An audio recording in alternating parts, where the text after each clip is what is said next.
Nah, hari ini kita belajar modul persediaan. Persediaan itu apa sih?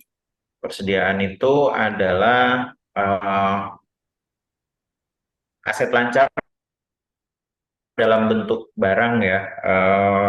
Kalau dari sisi uang juga sebetulnya ada aset lancar. Aset lancar dalam bentuk uang itu biasanya ada kas, setara kas, piutang gitu ya. Nah, untuk aset lancar dalam bentuk barang itu adalah barang persediaan, di mana eh, barang ini atau perlengkapan ini dimaksudkan untuk mendukung kegiatan operasional pemerintah. Contohnya seperti yang ada di gambar, ada kertas, kemudian ada alat tulis. Alat tulis ini kan cakupannya banyak ya, ada eh, pensil, pulpen dengan berbagai jenisnya, kemudian ada stabilo, spidol juga termasuk alat tulis. Kemudian selain itu juga ada dokumen keimigrasian sekarang. Dokumen keimigrasian ini eh, bentuknya adalah ada paspor, paspor ini ya apa namanya paspor hijau yang diterbitkan oleh Dijen Imigrasi. Kemudian ada paspor ini nanti ada beberapa jenis, ada e-paspor yang sudah elektronik, kemudian ada stiker visa biasa ya, karena stiker visa itu nanti ada dua. Stiker visa biasa ini terbitannya di Dijen Imigrasi, kemudian eh, stiker visa dinas atau diplomatik ini terbitannya Kementerian Luar Negeri. Ini juga bagian dari barang persediaan. Kemudian ada SPLP. SPLP itu eh, surat perjalanan laksana paspor. Biasanya diterbitkan untuk PMI atau WNI yang kehilangan paspornya. Kemudian ada paspor, stiker visa, SPLP, visa dinas diplomatik. Udah sih kayaknya itu aja. Itu juga bagian dari barang persediaan. Kemudian ada juga eh, alat jamuan untuk makan dan minum. Biasanya di Wisma kan juga banyak ya, di Wisma Kepala Perwakilan itu ada piring, gelas, sendok, dan alat-alat makan dan teman-temannya itu. Itu juga bagian dari persediaan. Kemudian dan atau dijual atau diserahkan dalam rangka pelayanan kepada masyarakat. Nah, yang ini di Kementerian Luar Negeri sebetulnya tidak ada. Ini untuk biasanya untuk dijual atau diserahkan dalam rangka pelayanan kepada masyarakat. Ini ada di tusinya kementerian lain, tugas dan fungsinya kementerian lain. Contoh misalnya Kementerian PUPR. Kementerian PUPR ini persediaannya luar biasa karena bentuknya rumah. Karena rumah itu dibangun untuk dijual atau dijual kepada masyarakat. Jadi persediaan itu berdasarkan tujuan awalnya ya. Kemudian persediaan mencakup barang atau perlengkapan yang dibeli dan disimpan untuk digunakan. Jadi eh, kadang-kadang ada yang salah salah menerjemahkan di sini. Ada perwakilan yang tidak memiliki gudang. Kemudian toko ATK-nya kebetulan bersebelahan dengan kantor KBRI misalnya. Waktu itu pernah, jadi mereka beli langsung diberikan ke yang minta. Ini nggak dicatat di persediaan. Nah ini sebetulnya kurang tepat ya, karena kebutuhannya itu berkelanjutan. Seperti poin bawahnya, barang dapat digolongkan sebagai barang persediaan apabila perencanaan dan pengadaan barang tersebut bersifat berkelanjutan, tidak hanya dalam satu kali kegiatan. Jadi kalau kertas, kemudian alat tulis itu kan berkelanjutan ya, terus-menerus diperlukan, apalagi untuk perkantoran, kertas itu pasti berkelanjutan. Nah, karena perwakilan itu nggak punya gudang, mereka mengasumsikan, oh saya beli langsung saya serahkan, berarti kan nggak perlu saya catat persediaan, itu konsepnya salah. Karena walaupun nggak punya gudang, ya itu bagian dari persediaan. Tetap dicatat walaupun langsung digunakan, langsung dipakai. Itu ya, jadi eh, sifatnya ini berkelanjutan, tidak hanya untuk satu kali kegiatan dalam waktu pendek. Nah, ini ada beberapa temuan BPK yang sampai saat ini juga masih menjadi temuan. Kemarin di 2024 juga masih terdapat temuan, beberapa temuan yang ada di sini. Misalnya, terdapat perbedaan saldo persediaan antara yang tercatat ini artinya tercatat di Sakti ya, di modul persediaan, dengan hasil perhitungan fisik. Nah, ini kenapa ada beda? Ini karena kontrolnya kurang bagus. Jadi begitu tim BPK datang, biasanya mereka ngajak bukan bukan hanya di perwakilan, di kami pun juga gitu di pusat, apalagi di kesekjenan yang menangani Satker Sekjen itu di bawahnya menangani 6 biro ya, cukup besar. Sehingga gudangnya juga cukup besar. Nah, ini potensi perbedaan saldo ini kan juga tinggi, sehingga setiap tahun pasti dicek, dihitung bareng-bareng dengan tim BPK. Biasanya kenapa ada beda? Kadang-kadang ada yaitu tadi kontrolnya kurang, sehingga ada yang ngambil aja, nggak nyatet, nggak ada kartu persediaan, terus nggak ada info ke petugas persediaan, sehingga catatannya tidak dikeluarkan. Sehingga terjadilah perbedaan saldo antara yang dicatat dengan fisik yang ada di gudang. Pencatatan transaksi persediaan kurang tertib. Nah, ini kurang tertibnya ya akibat tadi nggak ada kartu persediaan, yang ngambil aja, lupa nggak ada info, nggak dicatat. Kemudian Satker belum menyelenggarakan kartu persediaan untuk setiap jenis barang yang dikelolanya. Jadi kalau di kami nanti saya tunjukkan seperti apa sih kartu persediaan. Ini memang di setiap perwakilan itu tidak ada standar yang sama. Mungkin PR kami juga untuk membuat standarnya ya.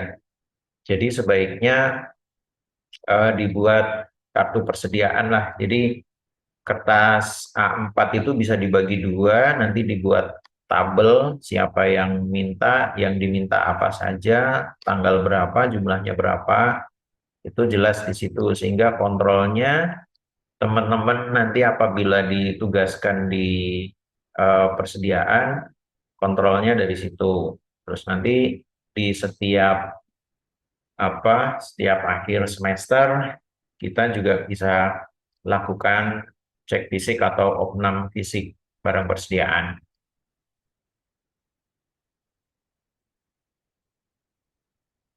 Kemudian temuan lainnya belum optimalnya pengamanan secara fisik atas barang persediaan.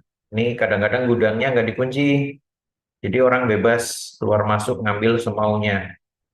Ini pengamanannya masih kurang. Sebaiknya dikunci kalau ada yang minta kebutuhan barang persediaan, sebaiknya sepengetahuan penanggung jawab persediaannya. Pengeluaran barang persediaan tidak berdasarkan otorisasi oleh pejabat yang berwenang. Jadi nggak ada itu tadi ngambil aja gitu ya. Nggak ada apa eh, tanpa sepengetahuan penanggung jawab persediaan. Kemudian ini juga masih temuan juga setiap tahun, temuannya temuan ulang tahun karena hampir setiap tahun itu ada penatausahaan dokumen keimigrasian yang gagal cetak atau usang atau rusak ini belum tertib. Jadi untuk dokumen keimigrasian ini biasanya memang disimpan oleh fungsi lain. Kalau teman-teman nanti misalnya di fungsi administrasi, ya walaupun sebaiknya penyimpanan ini jadi dengan barang persediaan lainnya. Kalau perlu dibuatkan tempat khusus, tapi dalam prakteknya memang selama ini disimpan di fungsi konsuler atau di atas imigrasi, sehingga kita eh, hampir tidak bisa menjangkau. Kadang-kadang kita hanya berdasarkan laporan pemakaiannya mereka. Nah, disinilah yang gagal cetak, misalnya nyetak stiker visa. Pada saat cetak, ini terjadi gagal cetak. Gagal cetak itu misalnya pas dicetak itu mungkin terlipat atau apa, sehingga itu nggak bisa digunakan. Nah, itu bagian dari gagal cetak. Itu kategorinya rusak. Nah, untuk yang rusak ini nanti di barang persediaannya kita nyatetnya bukan di pemakaian, tapi nanti ada persediaan keluar rusak. Demikian juga untuk yang paspor, misalnya gagal cetak, itu juga kategorinya adalah rusak. Kalau yang usang, usang ini lebih pada kalau untuk makanan dan minuman dia sudah kadaluarsa. Atau mungkin sudah, kalau paspor mungkin ya, tapi ini jarang terjadi. Eh, Nomor seri itu sudah tidak kompatibel lagi dengan mesin printernya, sehingga tidak dapat digunakan. Barangnya masih bagus, tapi tidak bisa digunakan. Itu kategorinya usang. Kalau untuk apa namanya barang persediaan lainnya, misalnya kertas, kop. Nah, di Kementerian Luar Negeri kan eh, sempat ada pergantian nomenklatur ya. Dulu dulu namanya Departemen Luar Negeri, kemudian diganti Kementerian Luar Negeri. Nah, itu banyak sekali kertas kop Departemen Luar Negeri gitu, itu yang masih bagus, tapi sudah tidak dapat digunakan untuk mencetak surat-surat karena sudah tidak sesuai. Kategorinya adalah usang. Nah, terakhir di Kementerian Luar Negeri juga itu logonya yang ganti. Walaupun yang logonya sama, hanya saja spek itu juga kertas kop yang sebelumnya kita banyak sekali akhirnya tidak dapat digunakan. Nah, untuk yang kertas-kertas seperti ini bisa dihapuskan oleh kalau di perwakilan oleh kepala perwakilan sendiri. Nah, untuk yang dokumen keimigrasian itu kan banyak juga di perwakilan itu yang rusak-rusak itu yang gagal cetak. Nah, itu eh, ketentuan penghapusan dokumen keimigrasiannya eh, belum ada. Kami masih berkoordinasi dengan Ditjen Imigrasi untuk tata cara penghapusannya, sehingga untuk yang paspor-paspor yang gagal cetak ini eh, masih disimpan dahulu. Teman-teman nanti disimpan dahulu di perwakilan sampai ada kebijakan tata cara penghapusannya. Sampai saat ini masih belum. Kemudian temuan yang paling bawah ini memang terjadi pada saat COVID ya. Pada saat COVID kan lebih banyak WFH dulu ya, sehingga jarang sekali ada mutasi persediaan, sehingga muncul temuan barang persediaan perolehan tahun 2020 dan 2021 tidak terdapat mutasi pada 138 satuan kerja. Nah, ini memang um, sudah kami jelaskan kalau ini memang pure karena dampak dari COVID tahun sebelumnya pada saat itu maksud saya. Sehingga karena kebanyakan sistem kerjanya itu WFH sehingga sangat kecil sekali terjadi mutasi persediaan. Teman-teman nanti kalau ada yang mau ditanyakan boleh langsung dipotong saja ya, nggak apa-apa. Nah, ini adalah bentuk dari kartu persediaan yang ada di kami di Biro Umum. Nah, bentuknya seperti ini. Jadi di atas sini ada apa namanya, kop, misalnya nama satkernya, KBRI mana, kemudian nanti di sini ada nama yang minta, tanggal berapa. Mungkin kalau di perwakilan fungsi ya, bagian ini kita ganti fungsi, fungsi konsuler kah, fungsi politik, fungsi pensosbud mungkin, atau bahkan fungsi administrasi sendiri. Nah, nanti untuk yang minta barang persediaan, kita berikan kartu ini, nanti dia nulis kebutuhannya apa saja, barangnya apa saja yang diminta, jumlahnya berapa. Nanti si penerimanya tanda tangan di sini, tulis nama, kemudian yang menyerahkan juga tulis nama dan tanda tangan di sini. Nah, nanti dari kartu persediaan ini mungkin bisa kita kasih nomor urut atau bisa juga dengan tanggalnya untuk dasar kita mencatat transaksi persediaan keluar pemakaian di modul persediaan. Kalau mau dikasih nomor urut juga nggak apa-apa, misalnya nomor 3 kita kasih tulisan manual aja nggak apa-apa. Ini salah satu bentuk eh, kartu persediaan. Tapi ada juga yang di perwakilan itu pakai buku. Jadi yang minta ini nulis di buku. Di buku itu sudah kita buat tabel sedemikian rupa, mungkin ya nggak jauh beda dengan tabel ini ya. Nah, itu kita gunakan untuk dasar kita melakukan eh, eh, transaksi keluar persediaan untuk pemakaian. Mungkin teman-teman yang belum pernah menangani persediaan mungkin agak bingung ya ini apa lagi. Tapi nanti sambil berjalannya waktu, kalau misalnya teman-teman di fungsi administrasi nanti pelan-pelan akan menemui seperti ini. Ini bentuk dari salah satu bentuk dari kartu persediaan yang ada di kami di Biro Umum.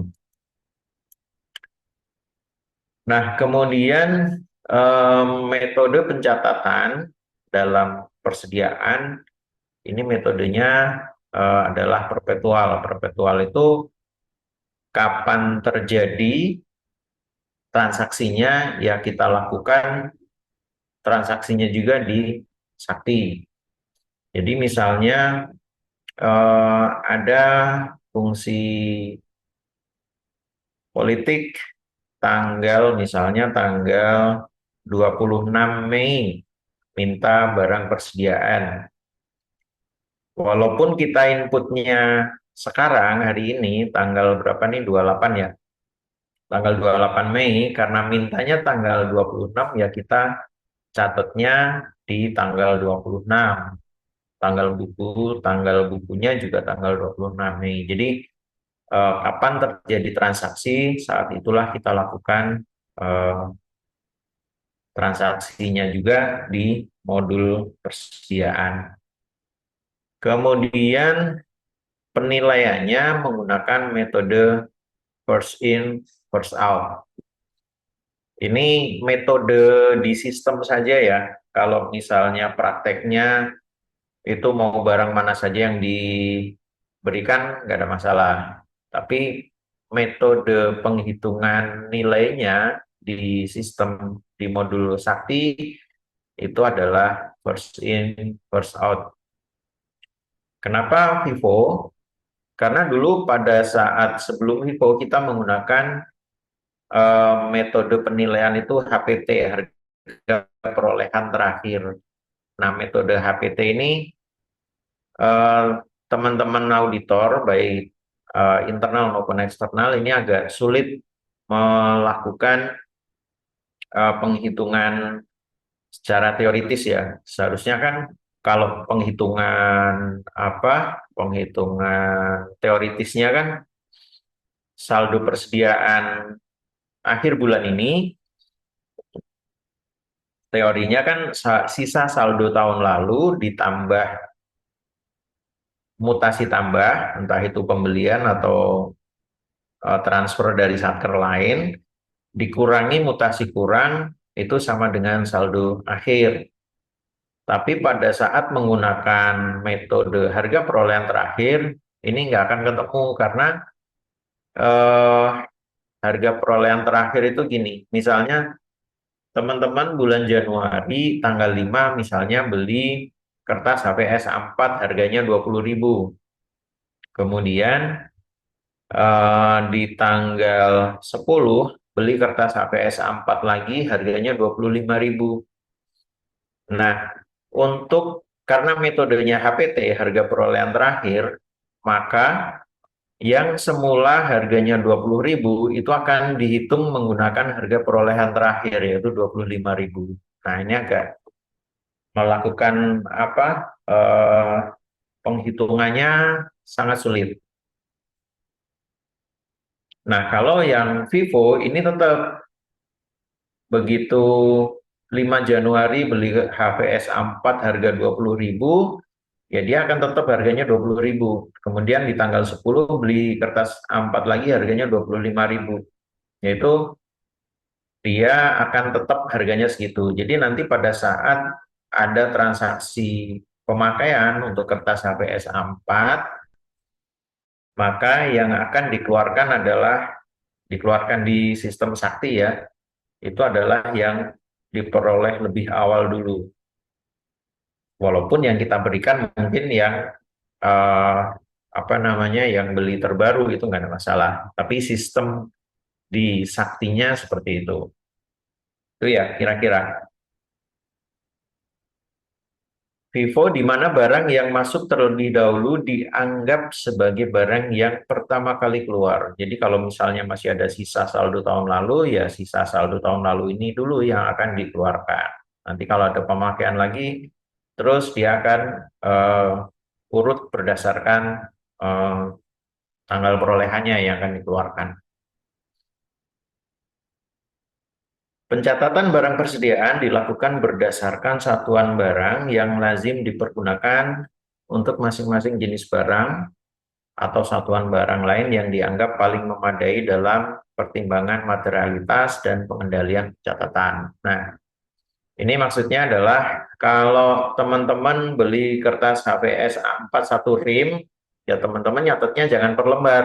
Tuh, menyiksa diri sendiri. Jadi, kalau beli kertas satu rim ya catatnya satu rim. Ada 20 rim ya kita catatnya 20 rim. Jadi harganya nanti adalah per rim. Pada saat menyerahkan juga demikian per satu rim. Jadi nggak per lembar. Kalau satu rim kan ada 500 lembar ya.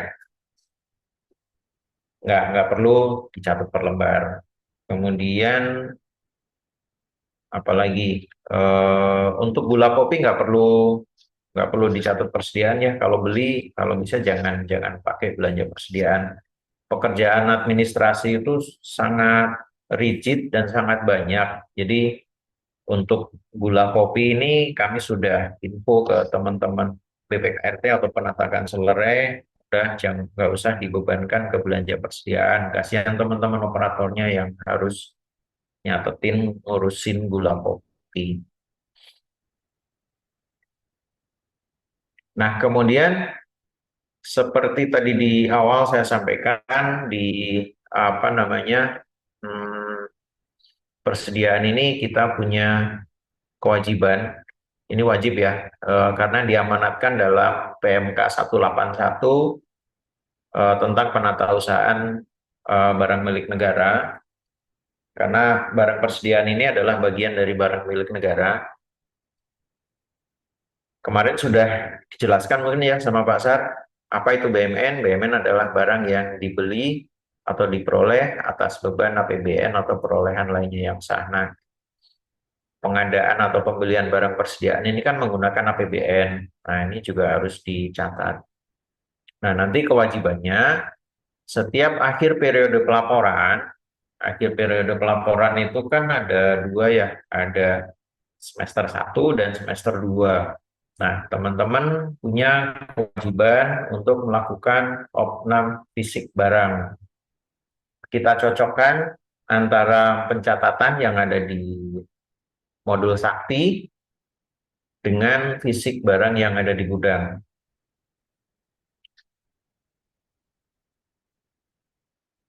Opnam fisik adalah kegiatan di akhir periode pelaporan 30 Juni dan 31 Desember. Ingat ya, hanya 2 kali dalam 1 tahun.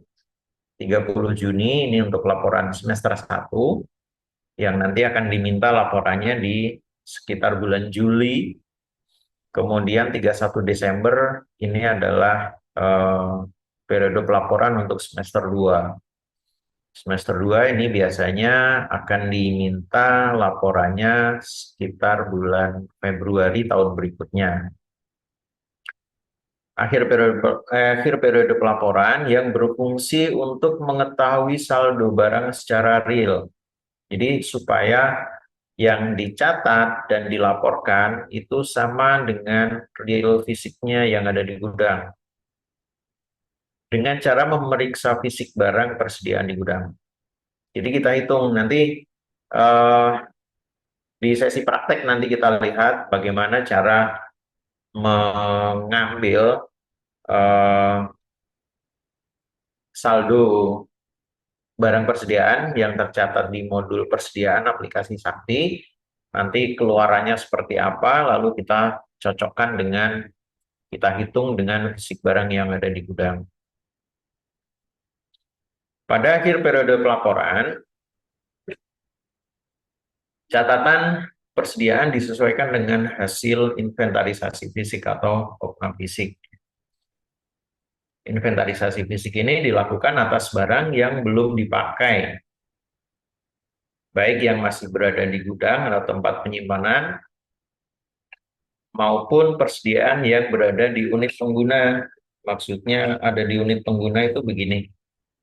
Di kami, karena di Kesekjenan Satker Sekretariat Jenderal itu menangani 6 biro. Nah, dulu itu biro-biro ini, entah itu biro, kalau biro umum nggak ada gudang tersendiri, dia hanya satu gudang untuk seluruh biro. Nah, biro-biro lain ini seperti misalnya biro hukum, biro SDM, biro keuangan, itu ternyata mereka punya sub gudang lagi. Ini sempat jadi temuan, punya sub gudang lagi. Jadi pada saat mereka minta barang persediaan itu memang cukup banyak, dan ternyata sampai akhir periode pelaporan itu yang ada di sub gudangnya mereka itu jumlahnya masih banyak. Nah, teman-teman BPK mengajak cek fisik nih di biro-biro. Ternyata sisanya masih banyak, jadilah temuan. Padahal yang disimpan oleh biro-biro ini di Satker Sekjennya itu sudah ditransaksikan persediaan keluar pemakaian. Sehingga apa yang dilaporkan dengan apa yang real fisik yang belum digunakan ini berbeda. Nah, nanti diupayakan di perwakilan itu kalau bisa masing-masing fungsi ini jangan punya subgudang.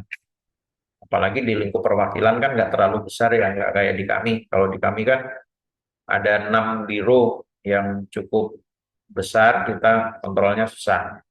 Nah, berdasarkan temuan itu, akhirnya kami membatasi permintaan barang persediaan oleh biro-biro ini. Supaya apa? Supaya tidak ditumpuk oleh mereka, mereka nimbun lagi ternyata. Nah, untuk menghindari itu akhirnya kita batasi. Kalaupun habis ya nanti silakan mereka minta lagi gitu. Sehingga pencatatan dan apa namanya fisiknya ini gapnya tidak terlalu besar. Itu maksudnya yang masih berada di unit pengguna. Nah, ini kita mulai agak rigid ke segmen akun belanjanya ya.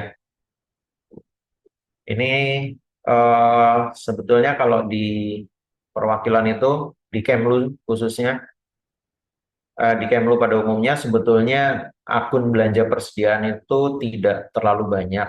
Paling hanya ada 3 akun belanja persediaan.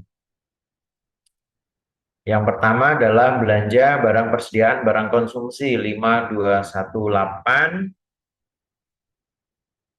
Ini contohnya ya.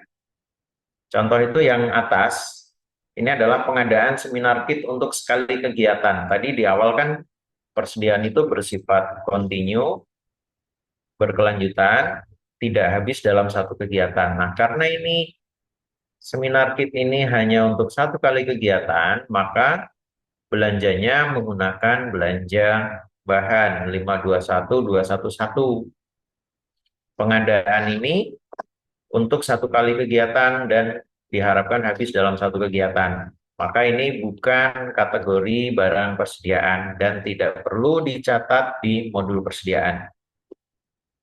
Misalnya Pusdiklat ngadain kegiatan eh, offline misalnya untuk diklat calon pegawai setempat. Kemudian dibagikanlah seminar kit. Cuman kalau Pusdiklat kan misalnya seminar kitnya berkelanjutan, nah ini masuknya persediaan. Oke lah biro umum lah yang gampang.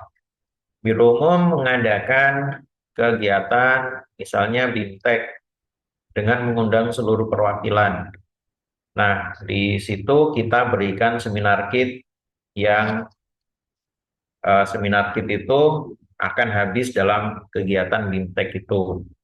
Nah, maka pengadaan seminar kit oleh Biro Umum ini menggunakan akun belanja 521211 dan itu tidak dicatat persediaan dan tidak menjadi barang persediaan. Nah, kemudian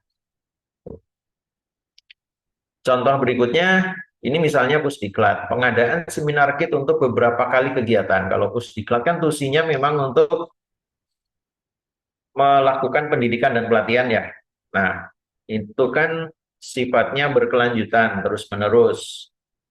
Nah, maka misalnya pengadaan seminar kit oleh Pusdiklat ini itu dibebankan ke belanja barang persediaan konsumsi yaitu 521811. Ini akun belanjanya. Belanja barang persediaan barang konsumsi 521811. Ini pengadaan perencanaannya berkelanjutan karena tusinya Pusdiklat adalah melakukan eh, diklat. Diklatnya ini pasti setiap tahun terus akan ada dan tidak habis dalam sekali kegiatan. Seperti itu ya. Nah, untuk di perwakilan ya ini paling untuk beli ATK, alat tulis, kemudian apalagi eh, map, kemudian amplop mungkin. Nah, itu menggunakan belanja barang persediaan konsumsi dan ini dicatat di modul persediaan di Sakti. Nanti diawali tentunya oleh komitmen modul komitmen. Ini untuk yang akun belanja persediaan barang konsumsi. Kemudian akun belanja yang lainnya adalah belanja barang persediaan pemeliharaan gedung dan bangunan. Ini biasanya kalau di kami kan untuk kebersihan gedung itu kan kita kita apa namanya kita berkontrak dengan pihak ketiga dari PT. Nah, sehingga untuk pengadaan alat pel, alat kebersihan gedung, cairan pembersih lantai, dan lain sebagainya, itu masuk ke dalam bagian kontrak, sehingga tidak kita catat di persediaan. Nah, untuk teman-teman di perwakilan biasanya dilakukan swakelola. Nah, biasanya untuk pengadaan yang berkelanjutan, contoh misalnya eh, kain pel, kemudian cairan pembersih lantai, itu bagian dari eh, belanja barang persediaan untuk pemeliharaan gedung dan bangunan. GB ini gedung dan bangunan ya. Nah, di contoh ini misalnya pekerjaan pengecatan gedung kantor. Nah, ini karena pengecatan itu bagian dari pemeliharaan gedung, itu dibebankan ke 523111 belanja pemeliharaan gedung dan bangunan. Jadi belanja itu berapapun nilainya, seperti kita ngecat gedung Kemlu yang di Pejambon itu kan besar sekali ya gedungnya, itu pasti habisnya banyak. Dan itu juga kita bebankan ke belanja pemeliharaan. Tidak menjadi persediaan dan tidak dikapitalisasi ke aset tetap atau tidak menambah nilai gedungnya. Ya, silakan ada yang raise hand, langsung aja. Izin Pak, apa Ya, ini Pak? silakan Ya, Mas. mohon apa mau bertanya, Pak? Ini kan ada kode klasifikasi nih Pak. Hmm. Ha, ha. Apakah ini akan selaras dengan pas kita input di SIMKEO misalnya atau di Sakti pencatatan apa namanya itu bill apa namanya kwitansi atau Hmm. gimana Pak ya untuk BMN? Artinya apakah kita merunut di SIMKEO kan nanti kalau nggak salah kemarin kita belajar itu ada input masalah nominal dan kode klasifikasi. Apakah harus selaras dengan di BMN atau gimana gitu Pak? Terima kasih Pak. Ya, terima kasih Mas Apri. Ya, jadi ini memang di semua diawali dari SIMKEO ya. SIMKEO itu memang apalagi sekarang SIMKEO-nya sudah interkoneksi dengan Sakti. Betul Mas. Jadi klasifikasi belanja ini memang pasti ada di SIMKEO, pasti ada. Nah, manakala ada realisasi belanja 523111 misalnya yang atas ya. Misalnya yang ini 523111, maka di SIMKEO-nya otomatis dia akan membentuk pilihan jasa ya. Kan kemarin pilihannya paling ada jasa, barang, jasa gitu ya.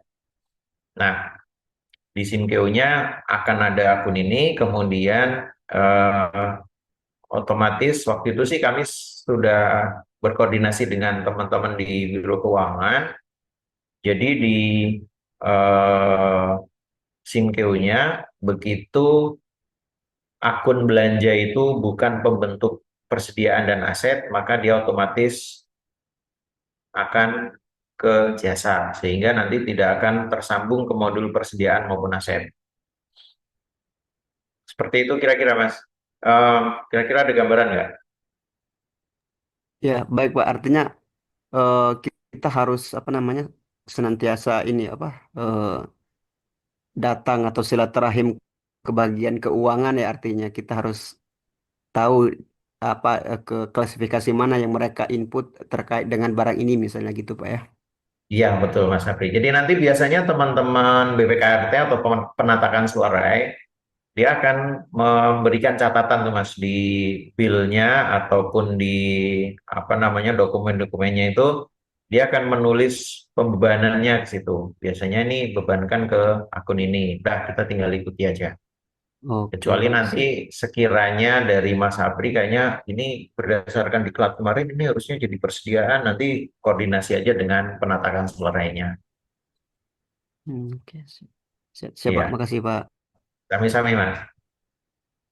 Nah, kemudian akun yang bawahnya ini pembentuk pembentuk barang persediaan 523112. Ini belanja barang persediaan. Kata-katanya bedanya cuman ada barang persediaan, yang atasnya enggak, yang ini enggak ada. Belanja pemeliharaan gedung dan bangunan, bawahnya belanja barang persediaan pemeliharaan gedung dan bangunan. Yang membedakan itu. Kalau nggak mampu menghafal akunnya, kita cukup eh, benang merahnya itu narasi akun belanjanya. Kalau belanja pemeliharaan gedung dan bangunan berarti tidak membentuk persediaan. Belanja pemeliharaan peralatan dan mesin tidak membentuk persediaan. Belanja barang persediaan untuk pemeliharaan gedung dan bangunan. Oh, ini membentuk persediaan.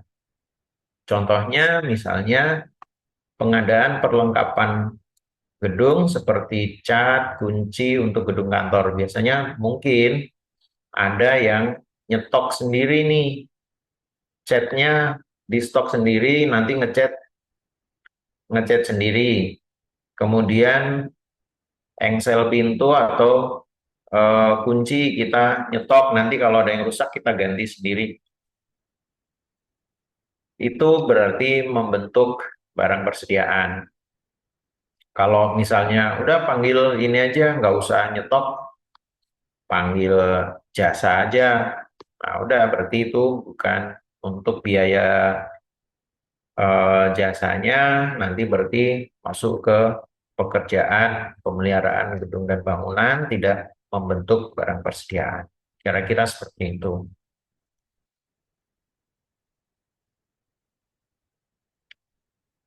Oke, kita lanjut. Akun selanjutnya adalah 5231. Ini 5321 sama seperti sebelumnya, ekornya yang beda ya. Ekornya yang beda. Ini adalah belanja barang persediaan, pemeliharaan peralatan dan mesin. Ini biasanya di negara-negara yang sering apa namanya, mati lampu, listriknya padam. Ini biasanya mereka punya genset. Nah, kalau pembelian oli pelumas dan BBM untuk peralatan genset, kemudian ini biasanya ya di negara-negara seperti eh, Afrika, kemudian sebagian eh, mana ya, Timur Tengah, enggak juga. Eh, Agak Pasifik sedikit biasanya seperti Papua Nugini. Nah, yang gitu-gitu biasanya mereka punya stok BBM jenis solar ataupun oli pelumas untuk genset. Nah, ini kan pasti di stok ya. Nah, ini adalah eh, membentuk barang persediaan sehingga belanjanya dibebankan ke 523123. Belanja barang persediaan untuk pemeliharaan peralatan dan mesin. PM ini peralatan dan mesin. Kalau yang atas ini eh, sifatnya kan apa ya? Servis rutin dan ganti oli untuk kendaraan dinas. Servisnya ke bengkel, maka ini servis rutin ini tidak membentuk persediaan. Dia hanya belanja pemeliharaan peralatan dan mesin. Pembebanannya ke akun ini.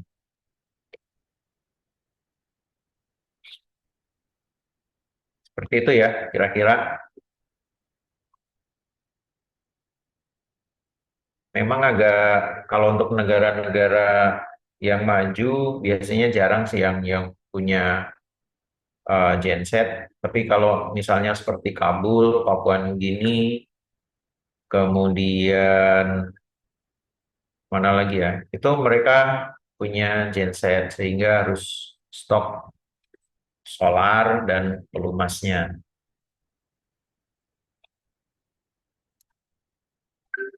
Nah, kemudian ini tadi akun-akun belanjanya yang 5218 tadi, itu akun belanjanya.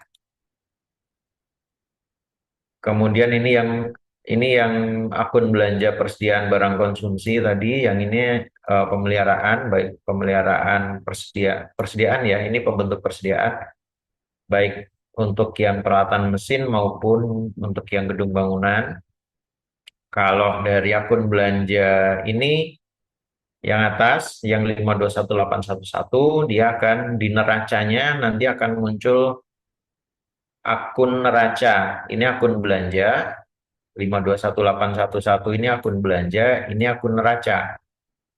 Nah, secara neraca nanti dia akan realisasi atas 521.811 ini akan disajikan di neraca menjadi barang konsumsi kode akunnya 117111.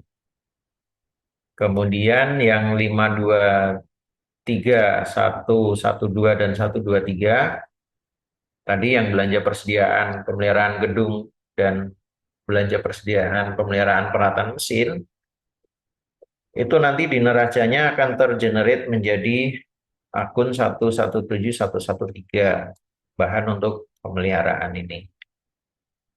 Ini otomatis. Yang disajikan adalah sisa saldonya setelah pemakaian. Nah, ada sub-sub kelompok. Kalau kemarin teman-teman belajar aset tetap kan kode barangnya itu sudah given ya, sudah disediakan, kita tinggal pakai. Nah, di persediaan agak unik. Di persediaan itu hanya disediakan sub kelompok saja.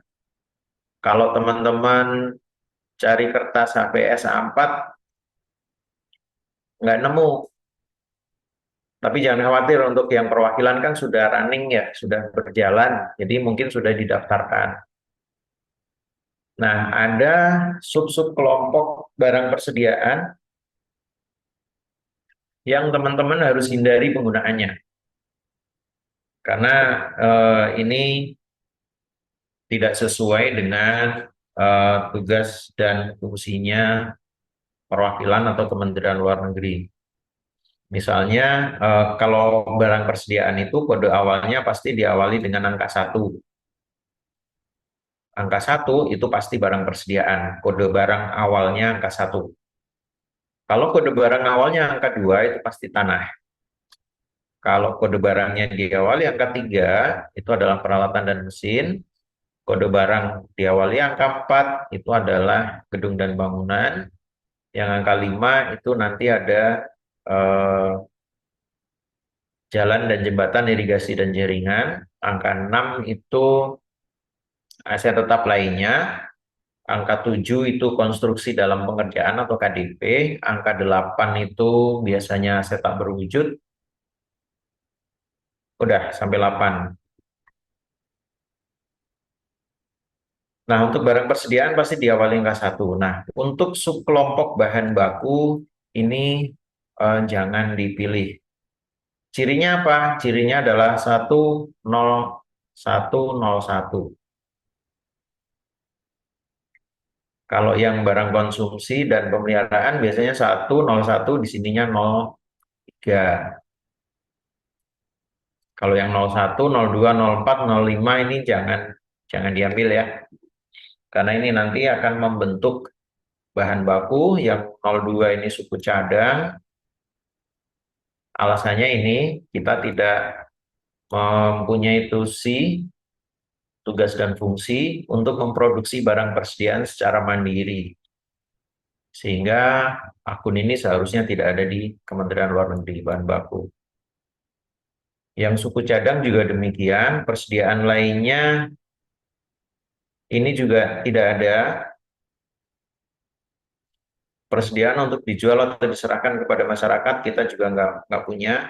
Kita Kementerian Luar Negeri tidak mempunyai tugas dan fungsi untuk mengadakan barang persediaan untuk dijual atau diserahkan kepada masyarakat. Ini biasanya lebih ke kementerian lain, misalnya Kementerian Pertanian, Kementerian Pekerjaan Umum.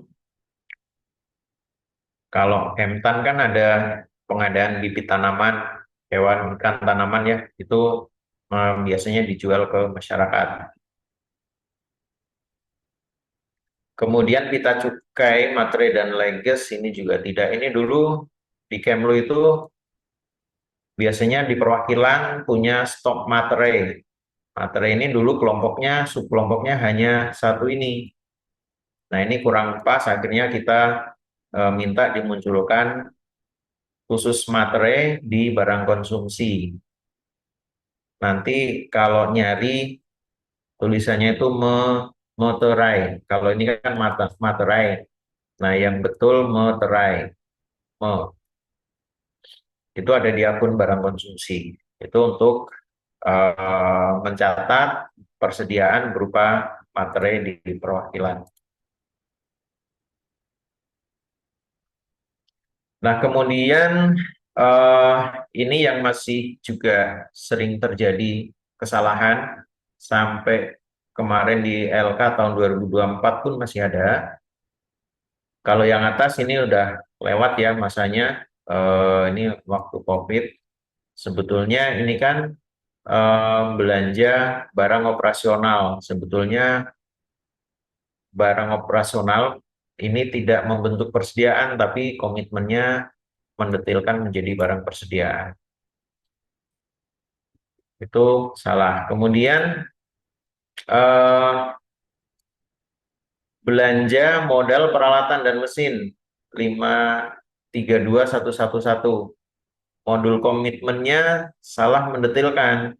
Di sini narasinya pengadaan barang inventaris berupa hard disk 3 terabyte merek Seagate misalnya. Tapi komitmennya mendetilkan menjadi barang persediaan. Nah, ini kan salah. Jadi modul komitmen ini mempunyai peranan yang sangat vital karena modul komitmen itu adalah penghubung antar modul. Modul komitmen ini kalau ada belanja persediaan, belanja aset, dia yang memilih subkelompok dan kode barangnya. Nah, nanti dari hasil inputannya komitmen ini, kalau dia belanja persediaan, dia akan terhubung ke modul persediaan dan dia akan terhubung ke modul pembayaran untuk pertanggungjawabannya. Nah, disinilah vitalnya modul komitmen. Kalau dia salah, maka pencatatannya akan salah. Kalau sudah seperti ini, sudah jadi SPP misalnya, ini terpaksanya didetilkan di modul persediaan dulu. Mau tidak mau, suka tidak suka. Detilkan di persediaan sampai dengan disetujui transaksinya, baru nanti dari persediaan itu ada reklas ke aset tetap. Nanti ini bisa direklas ke aset tetap. Tapi dia reklas itu tidak akan menghilangkan ketidaksesuaian akun ini. Ini akan tetap muncul di to-do list, tapi tidak menjadi sanksi eh, rekon. Biasanya kan kalau rekon masih ada to-do list kena sanksi, tapi yang ini tidak menjadi sanksi. Ini nanti dijelaskan aja dalam catatan atas laporan keuangan bahwa itu adalah kesalahan modul komitmen dan sudah ditindaklanjuti dengan dilakukan reklas aset tetap. Kemudian di modul persediaan itu level penggunanya cuma ada dua role operator dan role approver. Kalau aset tetap kan ada tiga ya, tengahnya ada validator. Nah, kalau persediaan hanya dua role, dari operator langsung disetujui. Operator ini untuk melakukan perekaman transaksi, tentunya ini kalau pembelian dia sudah ada interkoneksi dari SIMGEO, sudah didetilkan atau dirinci di modul komitmen untuk jenis barangnya. Untuk perekaman transaksi dan pencetakan laporan itu di modul operator ini. Kemudian kalau ada transaksi apapun yang dilakukan oleh operator, langsung disetujui oleh approver. Dan penutupan periodenya juga di modul approver ini. Kalau di aset tetap kan penutupan periodenya bisa dilakukan oleh role-nya operator. Kalau di persediaan hanya dilakukan di modul approver. Jadi ini rentan ya, cukup rentan karena dari operator langsung disetujui. Kalau di aset tetap kan masih ada validator. Misalnya sudah divalidasi tapi belum disetujui, oh kemarin transaksinya salah. Nanti dari validator bisa melakukan batal validasi sehingga transaksinya kembali ke operator. Kalau persediaan ini kalau sudah disetujui udah selesai. Paling biasanya kalau vital banget, biasanya kita minta bantuan teman-teman SITP, pengembang aplikasi saktinya untuk melakukan pembatalan. Nanti kalau misalnya apa eh, teman-teman di perwakilan sudah di perwakilan terus ada wah ternyata salah udah kadung di approve, nanti koordinasi aja dengan kami. Nah, kemudian ini transaksi modul persediaan. Untuk transaksi masuk itu jenisnya ada beberapa. Yang pertama saldo awal. Saldo awal ini adalah untuk mencatat, ini sama seperti aset tetap ya, untuk mencatat barang persediaan perolehan tahun sebelumnya yang belum dibukukan misalnya. Ini walaupun ini terjadi ya, tapi fungsinya itu untuk mengakomodir itu. Kemudian pembelian ini eh, hasil interkoneksi dari SIMKEU tentunya. Kemudian hibah masuk, pokoknya yang sifatnya memperoleh, menambah, ini akan terkelompok ke transaksi masuk. Hibah masuk, rampasan ini nggak ada di kita, perolehan lainnya ini biasanya, ini sering terjadi, walaupun ini sebetulnya agak-agak apa ya, kalau kalau kita bilang ya bukan tabu ya, tapi dalam kondisi terpaksa ini terpaksanya muncul. Ini kadang-kadang misalnya ini kalau persediaan sih jarang ya, persediaan itu jarang terjadi. Kalau aset tetap tuh biasanya sering. Jadi misalnya beli aset 5, beli 5 kursi, tapi komitmennya nyatetnya hanya satu, nilainya nilai total 5 kursi. Nah, ini kalau di aset tetap, ini nanti terpaksanya didetilkan jadi satu aset, nanti dikoreksi catat, kemudian kita catat lagi di perolehan lainnya dengan 5 kursi, dengan harga masing-masing, tapi totalnya sama dengan keseluruhannya.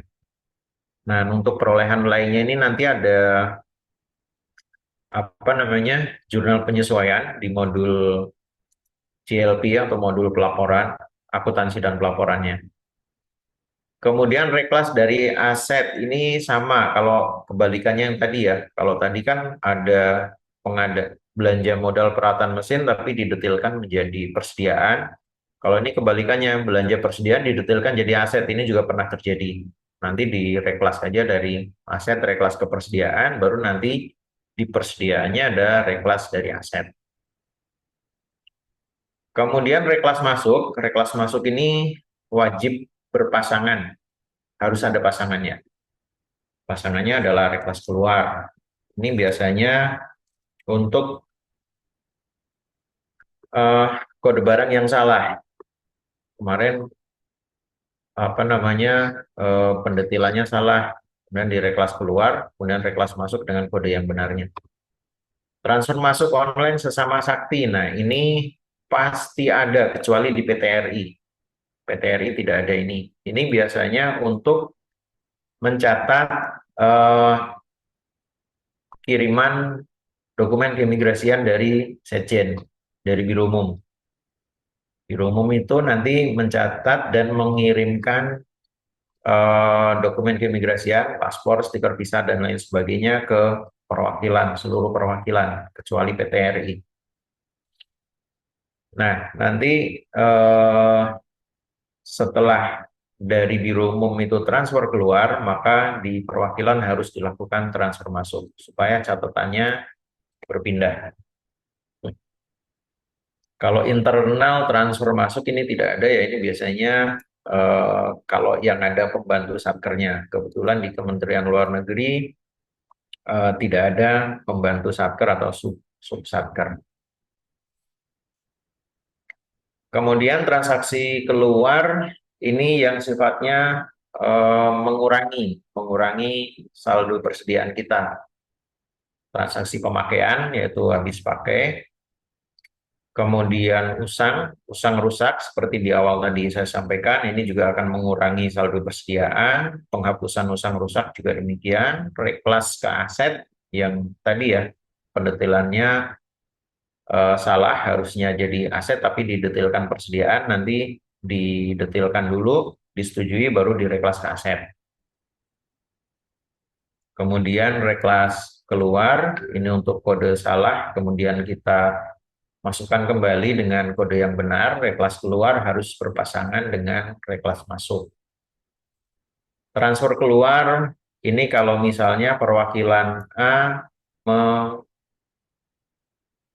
meminjamkan atau mengirimkan eh, di perwakilan terdekat itu kehabisan paspor misalnya, sementara pinjam dulu dari perwakilan yang terdekat. Tapi ini biasanya harus ada izin dulu dari pusat karena biasanya ada aplikasi lagi dari Dijen Imigrasi, saya lupa namanya. Itu biasanya sudah dikunci nomor seri sekian itu untuk perwakilan ini gitu. Tapi biasanya dalam kondisi darurat misalnya seperti di Malaysia itu kan biasanya dari pemerintah Malaysia ada program pemulangan WNI yang bermasalah tuh. Nah, itu biasanya stok paspornya atau SPLP-nya kurang sehingga minjem dari perwakilan terdekat. Ini biasanya kondisi-kondisi seperti itu.